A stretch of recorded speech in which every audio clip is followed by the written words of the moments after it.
Varicose veins తో బాధపడుతున్నారా? భారతదేశంలోనే బెస్ట్ ట్రీట్మెంట్ అందించే ఏకైక హాస్పిటల్ ఏవిస్.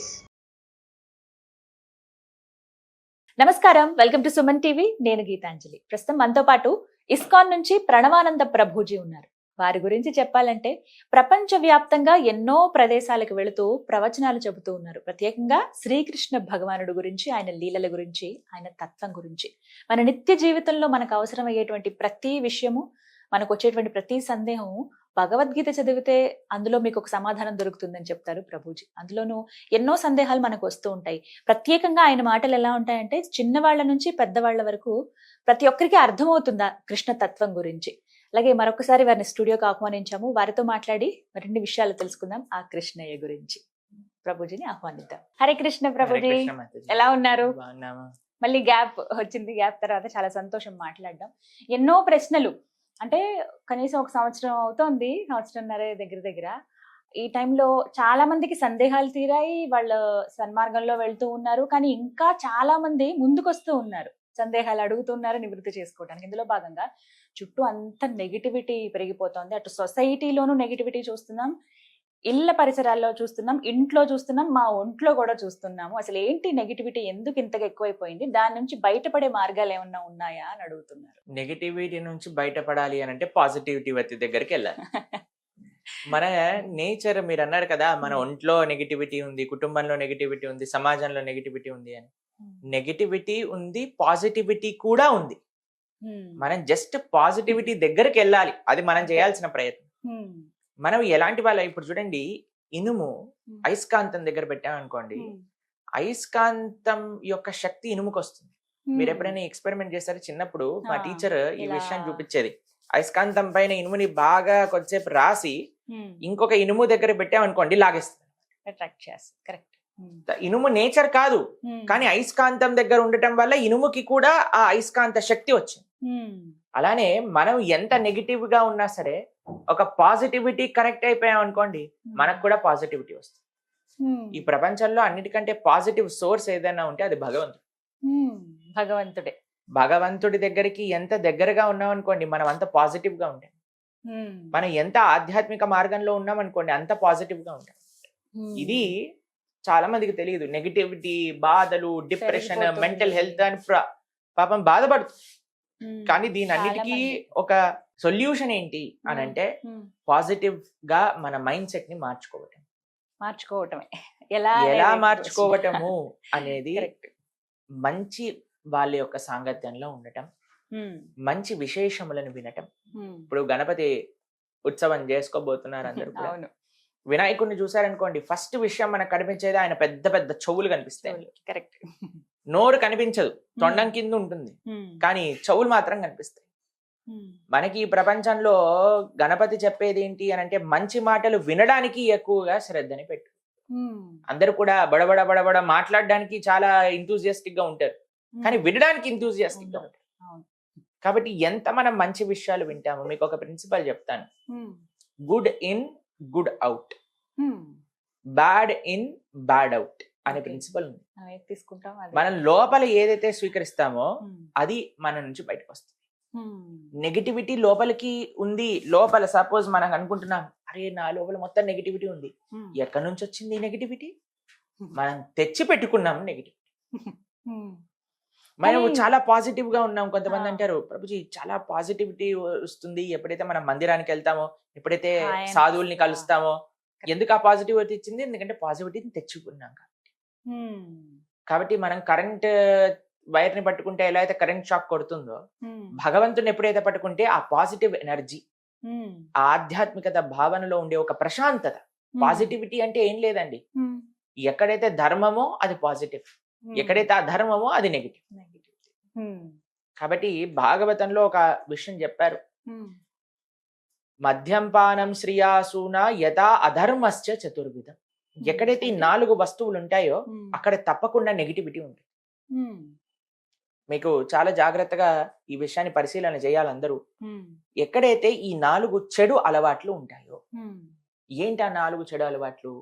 ఎక్కడైతే మాదక ద్రవ్యాలను సేవిస్తూ ఉంటారు.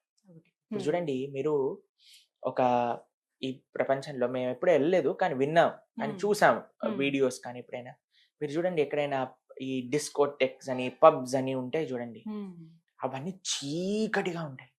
అవును. చాలా మొత్తం అన్ని అంధేరా మొత్తం చీకటి ఉంటుంది. దాని లోపల ఏవో అక్కడక్కడ లైట్లు వేసి ఉంటారు. ఎందుకు అంటే ఇది తీవ్రమైన తమో గుణానికి చెందిన పని అన్నమాట. మాదక ద్రవ్యాలు సేవించటం, డ్రగ్స్ అని, తర్వాత గుట్కా, మాణిక్ చంద్, తర్వాత మందు తాగటం, ఇవన్నీ కూడా తమో గుణానికి సంబంధించి. అందుకే మీరు చూడండి ఎవరైనా ఇలాంటి తప్పు పనులు చేసే వాళ్ళ దగ్గరికి మనం వెళ్ళామనుకోండి, వాళ్ళు ఒక స్టేట్ ఆఫ్ వాళ్ళని చూస్తేనే మనకు కూడా ఏంటి అసలు వీడు నార్మల్ గా ఉన్నాడా లేదా అని అనిపిస్తూ ఉంటుంది అనమాట. తాగాక ఎవరైనా చూసారా మీరు ఎప్పుడైనా? చూసానండి. వాడు మైకంలో ఉంటాడు. అవును, ఈ లోకంలో ఉండరు అసలు. ఎందుకు అలా ఉంటారంటారు? దాని యొక్క ప్రభావం అనిపిస్తుంది మీకు. మా ఒక స్వామీజీ ఉన్నారు మా ఇస్కాన్ లో, రాధా గోవింద మహారాజ్. ఆయన అంటారు, తుమ్తో భోగ్కో భోగ్నే చలా పర్ భోగి తుమే భోగ్ లియా అని అంటారు. ఆయన ఏమనుకున్నారు, మనం ఏదో ఎంజాయ్మెంట్ కోసం ఒక పని చేయడానికి వెళ్తే ఆ ఎంజాయ్మెంటే మనల్ని తినేసింది అనమాట. అందుకే కదండి ఇప్పుడు తాగేవాడు, అమ్మో నేను తాగకపోతే చచ్చిపోతాను, అడిక్ట్ అయిపోయాడు.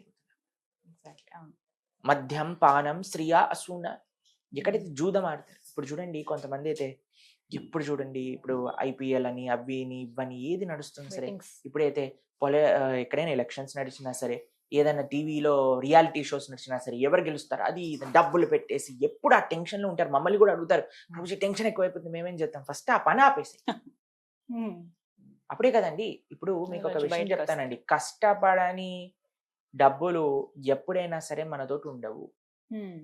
ఈజీగా వచ్చిన డబ్బులు ఈజీగా వెళ్ళిపోతాయి. కరెక్ట్.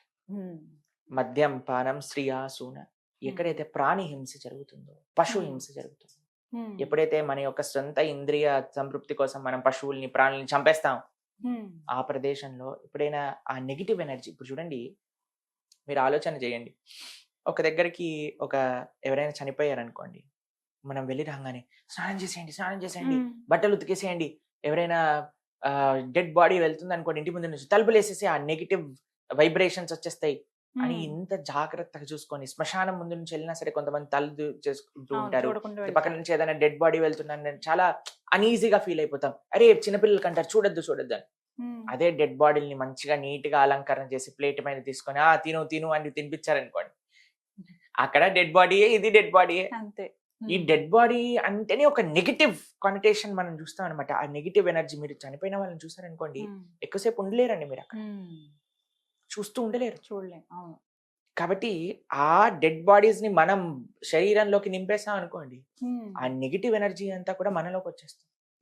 మనం ఎప్పుడైతే ప్రాణిహింస జరుగుతుందో ఆ నెగిటివ్ ఎనర్జీని ఈ న్యాచురల్ కలామిటీస్ కి దారి తీస్తే తెలిసిన మీకు. ఇప్పుడు వైనాడ్ లో ఫ్లడ్స్ అయ్యాయి, మీరు చూసే ఉంటారు. ఆ కొండ చేలో మొత్తం పరిగిపోయి మొత్తం ఊర్లంతా వెళ్ళిపోయి. ఎందుకు అలా జరుగుతుంది? ఒక రీజన్ చెప్తున్నారు అక్కడ. ఒక టీవీలో చూసింది ఏంటి అంటే, ఒక ప్రెగ్నెంట్ ఏనుక్కి పైనాపిల్ బాంబు పెట్టి చంపేశారు. తెలుసా మీకు అది? కరోనా టైంలో. ఇప్పుడు చాలా మంది అడుగుతారు, దీనికి దానికి ఏదైనా కనెక్షన్ ఉందా అని మమ్మల్ని కొంతమంది అడిగారు. కనెక్షన్ ఆ ఒక్క ఏనుగుతో చేసినందువల్ల అయ్యుండకపోవచ్చండి, కానీ ప్రాణి హింస ఎప్పుడైతే ఆ నెగిటివిటీ ఒక లెవెల్ కి చేరుతుందో, ఆ నెగిటివిటీ అది ఒక్కసారి యాక్టివేట్ అయిపోయి ప్రకృతి వైపరీత్యాలన్నీ కూడా వస్తాయి. కాబట్టి మేము ఒక వీడియో చూసాము, అమెరికాలో ఒక హైవే పైన వెళ్తూ ఉంటే ఏడుపులు వినిపిస్తున్నాయి అన్నమాట. ఆ వీడియో రికార్డ్ చేశారు, ఆడియో. ఇలా వీడియో చూస్తే ఆ నెగిటివ్ క్రైజ్ అన్ని ఒక 2 కిలోమీటర్ల దూరంలో ఉండే ఒక స్లాటర్ హౌస్ నుంచి వినిపిస్తుంది. అక్కడ ఆవులు పందులు అన్ని ఎక్కడైతే స్లాటర్ చేయడానికి పెడతారో అక్కడ నుంచి వినిపిస్తున్నాయి. ఆ నెగిటివిటీ అంతా, ఆ ఏడుపు అంతా కూడా. ఇప్పుడు చూడండి, మీరు ఎవరైనా మనిషి ఏడిచారనుకోండి ఇంట్లో, మన మనసు కూడా బాగుండదు. ఎవరైనా ఏడుస్తున్నారంటే, అరే కొద్దిగా ప్రశాంతంగా ఉన్నానా, నువ్వు ఎందుకు ఏడుస్తున్నావు అని మనం వెంటనే రియాక్ట్ అవుతాం. ఎందుకంటే మనకి బాధ లేకపోయినా ఎదుటి వాడి బాధ చూసి మనం తట్టుకోలేకపోతాం. అలాంటిది ఇన్ని ప్రాణులు ఏడ్చిన ఏడుపులు, ఏమన్నా మేక, ఈ కోడి నేను నీకోసమే పుట్టాను నన్ను చంపేసే అని ఆనందంగా వస్తుందండి? అసలు అది బాధే కదా. ఆ బాధ అంతా ఎక్కడికి వెళ్తుంది? ఎవరు దాన్ని అనుభవించాల్సి వస్తుంది అని అంటే, ప్రతి ఒక్కళ్ళు అనుభవించాల్సి వస్తుంది. అంటే తిరిగి మనకు వస్తుంది అని అంటారు 100%. కాబట్టి మద్యం, జూదం, ప్రాణిహింస, ఎక్కడైతే అవైధ స్త్రీ పురుష సంఘం జరుగుతుందో, మీరు చూస్తున్నారు ఈ ప్రపంచంలో ఇప్పుడు అందరూ కూడా కోల్కతాలో జరిగిన కేసు గురించి బాధపడుతూ ఉన్నారు.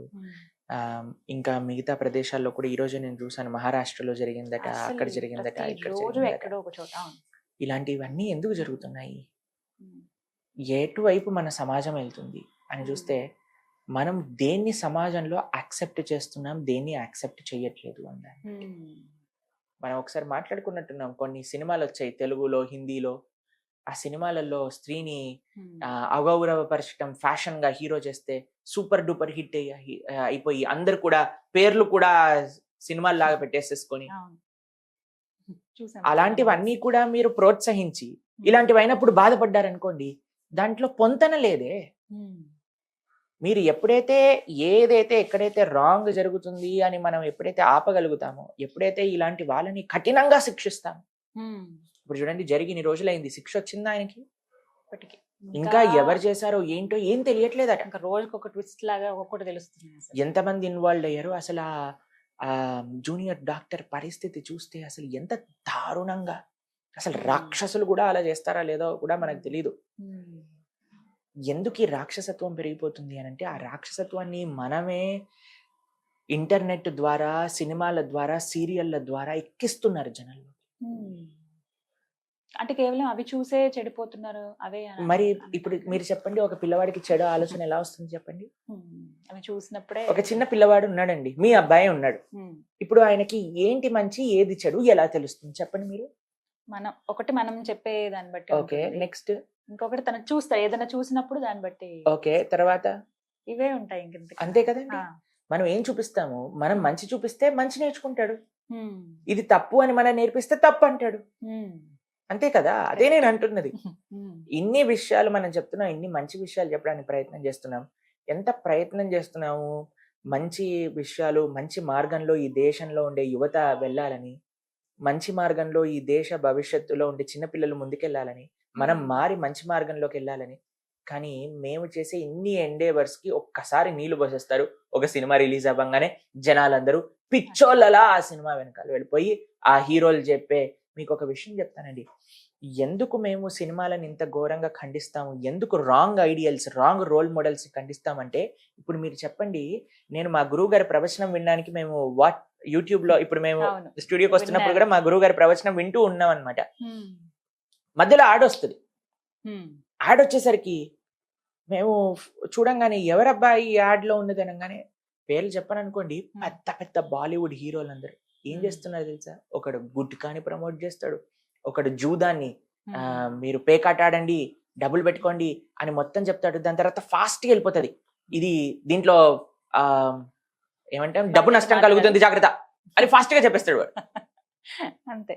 వీడొచ్చి గుట్కా తినమంటాడు, వీడొచ్చి జూదం ఆడమంటాడు, ఇంకొకడు వచ్చి కూల్ డ్రింకులు తాగమంటాడు, ఇంకొకడు వచ్చి చాక్లెట్లు తినమంటాడు, ఇంకొకడు వచ్చి స్త్రీలను కొట్టి అవమానించి వాళ్ళని హింస పెట్టి అలాంటి సినిమాలు నడిపి జంతువు అని పేరు పెట్టుకొని సూపర్ హిట్ కొనుక్కొని లక్షల కోట్లు సంపాదించేస్తాడు. వీళ్ళని మనము ఐడియల్స్ గా, వీళ్ళ వెనకాల క్రేజ్ పెంచుకొని చెడ్డ బూతులు మాట్లాడే వాళ్ళు, అసాంఘికంగా ప్రయత్నించే వాళ్ళందరినీ కూడా మనము వాళ్ళ దగ్గరికి వెళ్ళి మేము వాళ్ళ ఫ్యాన్స్, మేము వాళ్ళది ఇది అది అది అని చెప్పుకుంటూ తిరుగుతున్నారు మీరు. ఇలాంటి పరిస్థితిలో దేశ యువత ఉంటే మనకి అసలు ఈ దేశానికి మంచి భవిష్యత్తు ఉందంటారా చెప్పండి? అంతే, ఎక్కడ చూసినా నెగిటివిటీ ఉంది. మనకి ఇప్పుడు మా పక్కన ఒక దేశం ఉంది చైనా అని. మీకు ఒక విషయం తెలుసా, ఇన్ని సంవత్సరాలు భారతదేశంలో వచ్చిన ఒలింపిక్ మెడల్స్ ఎన్నైతే ఉన్నాయో వాళ్ళకి ఒక్క ఒలింపిక్స్ లో అన్ని మెడల్స్ వచ్చాయి. మన వాళ్ళు బిగ్ బాస్ అని, ఈ చెత్త అని, ఆ చెత్త అని, వీటి గురించి 24 గంటలు ఫేస్బుక్ లో, ఇన్స్టాగ్రామ్ లో రీల్స్ చూసుకుంటూ వేరే వాళ్ళ జీవితాల్లో ఏం జరుగుతుందని, ఈ హీరో ఏం చేస్తున్నాడు, ఆ హీరో ఏం చేస్తుంది, ఈ హీరోయిన్ ఏం చేస్తుంది, ఆ హీరోయిన్ ఏం చేస్తుందని మొత్తం కూడా పాశ్చాత్య దేశాన్ని వెనకాలకి వెళ్ళి మన గోతే మనం తవ్వుకొని దాంట్లో పడిపోతున్నాం. ఇలాంటి పరిస్థితి ఉన్నప్పుడు మనకి ఎక్కడండి ఇంకా నెగిటివిటీ ఉందని బాధపడి మీరే కొని తెచ్చుకుంటున్నారు నెగిటివిటీ. మరి ఉన్నాయి, వీటన్నిటిని పక్కన పెట్టాలంటే దేవుని చేరుకోవడం ఒకటే మార్గమా? కాదండి, మీకు ఒక విషయం చెప్తాను. ప్రశాంతంగా బ్రతకాలి అనుకుంటున్నారా లేదా? తెలిసి ఇందులో విషం ఉంది, కొద్దిగా విషం తాగండి, కొద్దిగా బాగుంది అని అంటే మీకు దాహం వేస్తుంది, ఈ విషయం తీసుకోండి దాహం తీరిపోతుంది అని అంటే మీరు తాగుతారా? అస్సలు. పర్వాలేదు, నాకు దాహం తీరకపోయినా పర్వాలేదు, నేను ఒక గంట సేపు అయినా వెయిట్ చేస్తాను, నేను నీళ్ళు వచ్చినప్పుడే తాగుతానంటారా? అవును. మరి మీరు బ్రతకాలి, మీరు ఆనందంగా ఉండాలి అంటే దీన్ని పక్కన పెట్టాల్సిందే.